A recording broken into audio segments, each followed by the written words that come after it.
दोस्तों हम शुरू करने जा रहे हैं बैक्टीरियल ग्रोथ कर्व। तो बैक्टीरियल ग्रोथ कर्व होता क्या है? जब हम किसी बैक्टीरिया को किसी लिक्विड कल्चर में इनोक्यूलेट करवाते हैं, जब हम किसी बैक्टीरिया का किसी कल्चर मीडिया में ग्रोथ करवाते हैं और अगर हम उस ग्रोथ को ग्राफिकली प्रेजेंट करते हैं तो इससे हमें बैक्टीरियल ग्रोथ कर्व मिलता है। इस बैक्टीरियल ग्रोथ कर्व में एक्स एक्सिस पर टाइम होता है, वाई एक्सिस पर नंबर ऑफ सेल्स होती है। तो जैसे जैसे टाइम बढ़ता जाता है नंबर ऑफ सेल्स बढ़ते जाते हैं, जिससे हमें कुछ इस तरह का ग्राफ प्राप्त होता है। ये जो बैक्टीरियल ग्रोथ कर्व है इसमें हमें दो तरह के काउंट देखने को मिलते हैं। एक है टोटल काउंट, दूसरा है वायबल काउंट। वायबल काउंट का मतलब है नंबर ऑफ लिविंग सेल्स, यानी कि उस लिक्विड मीडिया में, उस कल्चर मीडिया में कितने संख्या में बैक्टीरिया जीवित हैं, कितने जीवित बैक्टीरिया हैं। और टोटल काउंट का मतलब है कि उस कल्चर मीडिया में टोटल कितने बैक्टीरिया हैं, चाहे वे जीवित हो या मृत हो, कुल संख्या क्या है बैक्टीरिया की। ये तो हो गया टोटल काउंट और वायबल काउंट का मतलब। अब ये जो बैक्टीरियल ग्रोथ कर्व है इसकी 4 फेज होती है: lag phase, log phase, stationary phase and phase of decline. अब हम इस बैक्टीरियल ग्रोथ कर्व की चारों फेज को डिटेल में समझेंगे। देखिए दोस्तों, जब बैक्टीरिया को किसी कल्चर मीडिया में इनोक्यूलेट किया जाता है तो सबसे पहले लेग फेज आती है। लेग फेज में बैक्टीरिया मल्टीप्लाई नहीं करता, बैक्टीरिया डिवाइड नहीं करता, वह खुद को डिवाइड करने के लिए तैयार करता है। इसके लिए वह एंजाइम्स और मेटाबोलाइट्स को एक्यूमुलेट करता है और साइज में बड़ा हो जाता है ताकि वह डिवाइड करने के लिए तैयार हो जाए, लेकिन डिवाइड नहीं करता। तो लेग फेज में वायबल काउंट और टोटल काउंट दोनों कांस्टेंट रहते हैं, क्योंकि बैक्टीरिया डिवाइड नहीं कर रहा है तो नंबर ऑफ बैक्टीरिया नहीं बढ़ेंगे। अगली है लॉग फेज। लॉग फेज में क्या होता है दोस्तों? लॉग फेज में बैक्टीरिया जो है वो बाइनरी फिजन के द्वारा डिवाइड करता है। बाइनरी फिजन के द्वारा बैक्टीरिया का मल्टीप्लिकेशन होता है और जो मल्टीप्लिकेशन होता है वो एक्सपोनेंशियल होता है। मतलब बैक्टीरिया एक्सपोनेंशियली ग्रोथ करता है, जिससे हमें एक स्ट्रेट लाइन प्राप्त होती है। इस फेज में बैक्टीरिया का साइज भी स्मॉल हो जाता है क्योंकि वह डिवाइड करता है। अब इस फेज में हम देखते हैं कि वायबल काउंट भी बढ़ रहा है और टोटल काउंट भी बढ़ रहा है। नेक्स्ट है स्टेशनरी फेज। इस फेज में क्या होता है दोस्तों? इस फेज में जैसे कि हमने बैक्टीरिया को कल्चर मीडिया में इनोक्यूलेट किया था, तो कल्चर मीडिया में जो न्यूट्रिएंट्स हैं वो लिमिटेड मात्रा में है। तो लॉग फेज में जब बैक्टीरिया मल्टीप्लाई करता है, मल्टीप्लिकेशन करता है, तो वो न्यूट्रिएंट धीरे धीरे खत्म होने लग जाते हैं। तो जब न्यूट्रिएंट कम पड़ जाते हैं तो बैक्टीरिया की मृत्यु होने लग जाती है। कई सारे बैक्टीरिया मरने लग जाते हैं, लेकिन कुछ बैक्टीरिया डिवाइड मल्टीप्लिकेशन करते हैं अभी भी। तो इस फेज में क्या होता है, जो जितनी नई सेल्स बनती हैं उतनी ही पुरानी सेल्स मरती जाती हैं। जितनी नई सेल्स बनती हैं उतनी ही पुरानी सेल्स मरती हैं, जिससे वायबल काउंट कांस्टेंट रहता है। लेकिन चूंकि कुछ बैक्टीरिया ऐसे होते हैं जो इस फेज में भी डिवाइड कर रहे हैं, मल्टीप्लिकेशन कर रहे हैं, इसलिए टोटल काउंट बढ़ता रहेगा, लेकिन वायबल काउंट कांस्टेंट रहता है, क्योंकि जितनी नई सेल्स बनती हैं उतनी ही पुरानी सेल्स मरती हैं। नेक्स्ट है हमारा phase of decline. Phase of decline में क्या होता है दोस्तों? जो न्यूट्रिएंट्स हैं वो पूरी तरह से खत्म हो जाते हैं, जिससे बैक्टीरिया का मल्टीप्लिकेशन रुक जाता है। अब अगर बैक्टीरिया मल्टीप्लाई नहीं कर पाएगा, डिवाइड नहीं कर पाएगा, तो टोटल काउंट नहीं बढ़ेगा, जिससे टोटल काउंट कांस्टेंट हो जाता है।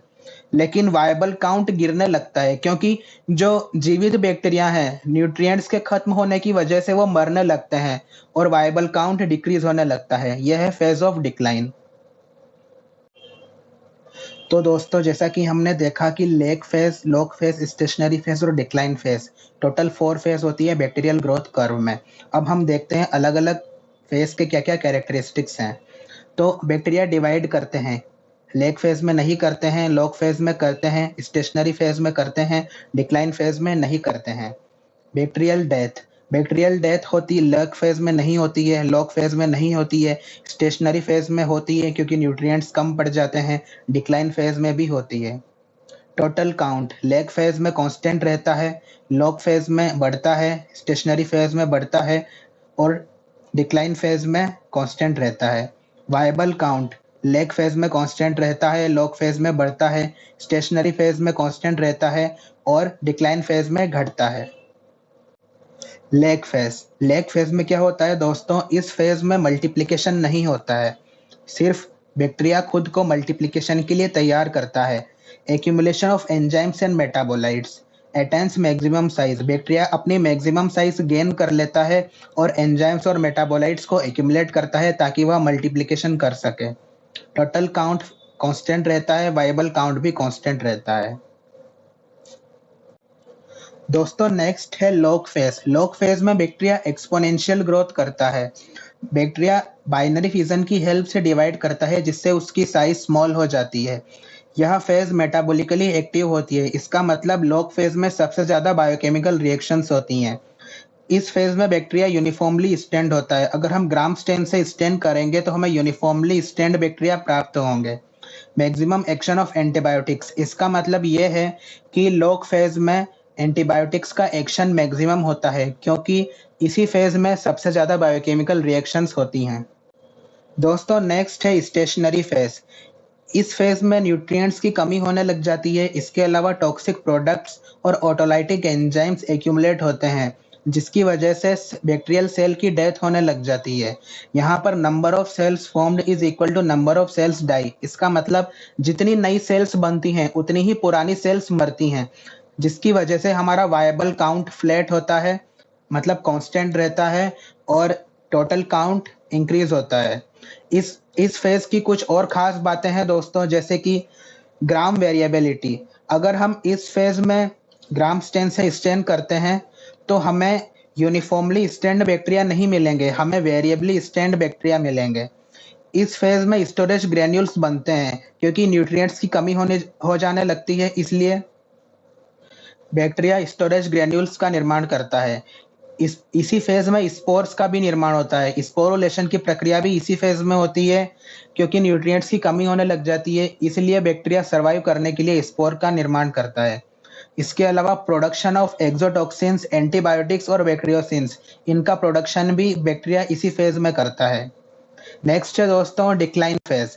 डिक्लाइन फेज में क्या होता है कि न्यूट्रिएंट्स की मात्रा खत्म हो जाती है, न्यूट्रिएंट्स खत्म होने लग जाते हैं जिससे bacteria stop dividing, bacteria divide करना बंद कर देता है, बैक्टीरिया का मल्टीप्लिकेशन बंद हो जाता है जिससे हमारा टोटल काउंट कांस्टेंट हो जाता है। लेकिन सेल डेथ कंटिन्यू रहती है। न्यूट्रिएंट कम होने के कारण जो जीवित बैक्टीरिया है उनकी डेथ होने लगेगी जिससे हमारा वायबल काउंट नीचे गिरेगा। इसके अलावा इस फेज में इन्वोल्यूशन फॉर्म्स देखने को मिलती हैं। इन्वोल्यूशन फॉर्म्स एक ऐसी फॉर्म होती है जो कि बैक्टीरिया अनफेवरेबल कंडीशन में बनाता है जीवित रहने के लिए, वो हमें इस फेज में देखने को मिलती है। इन्वोल्यूशन फॉर्म्स मेटाबॉलिकली एक्टिव नहीं होती हैं। दोस्तों अगर आपको वीडियो पसंद आई हो तो लाइक ज़रूर कीजिएगा, और अगर आप अलग अलग टॉपिक्स पर इस तरह की वीडियोस देखना चाहते हैं तो चैनल को सब्सक्राइब ज़रूर कीजिएगा। आप कमेंट सेक्शन में बता सकते हैं कि आपको किस टॉपिक पर वीडियो चाहिए। तो मिलते हैं नेक्स्ट वीडियो में। जय हिंद दोस्तों।